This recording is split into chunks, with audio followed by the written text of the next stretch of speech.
क्या आपने कभी सोचा है कि एक रानी अचानक कैसे गायब हो सकती है? यह कहानी है महारानी देवयानी की। एक ऐसी रानी जिसे उनके लोग पूजते थे, दुश्मन डरते थे और जिनके चारों ओर रहस्य ही रहस्य थे। एक रात वो अचानक गायब हो गई। न कोई शव मिला, न कोई विदाई, बस ऐसे सवाल छूट गए जो आज भी इतिहास का पीछा करते हैं। चलिए इस रहस्य में उतरते हैं, सबूतों को देखते हैं और उन फुसफुसाहटों को सुनते हैं जो आज भी उस महल की दीवारों में गूंजती हैं। भारत के दिल में रेत और संगमरमर से बने राजमहल गढ़ में महारानी देवयानी ने सिर्फ खानदानी हक से नहीं बल्कि अपने विजन और सोच से राज किया। वो सिर्फ ताज पहनकर नहीं बल्कि हिम्मत के साथ राज करती थीं। उन्होंने महिलाओं की शिक्षा के लिए काम किया, राज्यों के बीच शांति स्थापित की और अपनी बुद्धि से विदेशी हुक्मरानों को भी मात दे दी। दरबार में उनकी मौजूदगी ही सब कुछ बदल देती थी। वो थी नजाकत, बुद्धि और महत्वाकांक्षा का मेल, रेशमी लिबास में लिपटी हुई फौलादी सोच। लेकिन जैसे जैसे उनका राज्य फल फूल रहा था, उनके पीछे अंधेरे भी गहराने लगे थे। और फिर वो घटना हुई जिसे कोई सोच भी नहीं सकता था। एक तूफानी गर्मी की रात थी, बिजली महल के ऊपर चमक रही थी और सुबह होते होते महारानी गायब थीं।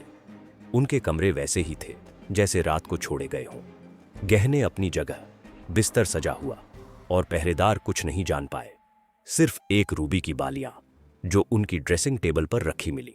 न कोई झगड़े का निशान, न फिरौती की चिट्ठी, बस सन्नाटा और घबराहट।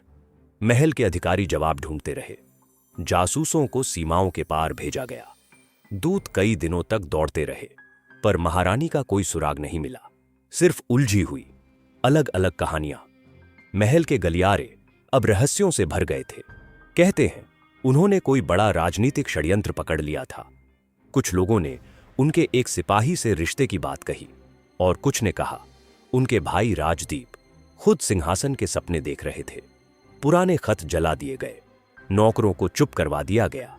महल का ज्योतिषी जिसने राज सत्ता पर ग्रहण की चेतावनी दी थी, अचानक गायब हो गया। क्या उन्हें देश निकाला दे दिया गया? क्या उन्होंने खुद अपनी जान ले ली? या फिर ये सब कुछ उनका खुद का रचा गया एक शानदार पलायन था? सालों तक इतिहासकार, पत्रकार और यहां तक कि भूत प्रेत के जानकार भी इस रहस्य को सुलझाने में नाकाम रहे। गुप्त सुरंगों की खुदाई हुई, पुराने नक्शों से छुपे कमरे खोजे गए, काले बाजार में एक पुरानी डायरी का पन्ना मिला जिस पर बस एक अक्षर लिखा था, एम। कुछ कहते हैं वो हिमालय चली गई एक साधु का रूप लेकर। कुछ मानते हैं कि विदेशी ताकतों ने उन्हें हटवा दिया क्योंकि वो देशभक्त बन चुकी थीं। लेकिन हर रास्ता और भी धुंधला हो गया। आज भी उनकी कहानी लोगों के दिल में जिंदा है। हर साल जिस रात वो गायब हुई थीं, लोग महल के बाहर इकट्ठा होते हैं, हाथों में दिए लेकर।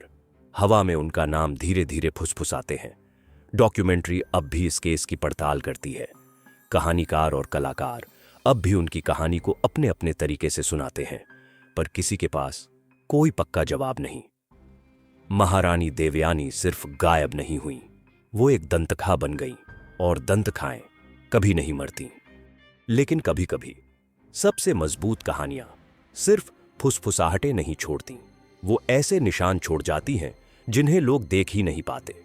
हिमालय की ऊंचाइयों में बसे एक शांत मठ में आज भी साधु एक घूंघट वाली औरत की बात करते हैं जो दशकों पहले वहां आई थी। वो मुक्ति नहीं बल्कि खामोशी की तलाश में आई थी।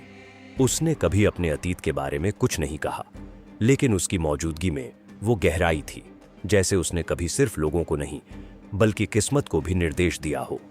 वो चुपचाप इस दुनिया से चली गई, पीछे सिर्फ एक रूबी की बालियों की जोड़ी और एक छोटा सा संदेश छोड़ गई। शक्ति दिखने में नहीं है, शक्ति तो समय पर खुद को ओझल कर लेने में है। उधर एक पुराने अंग्रेजी दफ्तर की धूल भरी फाइलों में एक सीलबंद दस्तावेज आज भी पड़ा है जिस पर लिखा है ऑपरेशन रानी।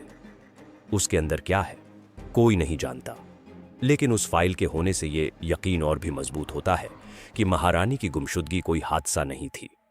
वो एक सोचा समझा फैसला था जिसे उन ताकतों ने तय किया था जो किसी भी सिंहासन से बड़ी थीं। और फिर भी कुछ लोग मानते हैं कि वो कभी गई ही नहीं। कहते हैं पूर्णिमा की रातों में वो महल के बागों में दिखती है, जैसे वो चुपचाप चमेली के फूलों के बीच से गुजर रही हो। हवा में बस उसका पसंदीदा फूल महकता हो। महल के दरवाजों पर तैनात पहरेदार कभी उस रेशम की परछाई के बारे में बात नहीं करते, जिसे वो कभी कभी महल की खिड़कियों के पास देखते हैं। ये याद है, कल्पना या फिर कुछ और? कोई नहीं पूछता। शायद महारानी देवयानी सिर्फ रानी नहीं रही, शायद वो अपनी ही कहानी की रक्षक बन गई। एक ऐसी कहानी जो कभी पूरी तरह से बताई ही नहीं गई, क्योंकि वो समझने के लिए नहीं, महसूस करने के लिए थी। एक बात तो पक्की है, उनकी गैर मौजूदगी बहुत से लोगों की मौजूदगी से ज्यादा बोलती है। और उस खामोशी में भी वो आज भी राज करती है, सोने के सिंहासन से नहीं, बल्कि किस्सों की गूंज से। क्योंकि कुछ गुमशुदगियां अंत नहीं होती, वो एक नई शुरुआत होती है।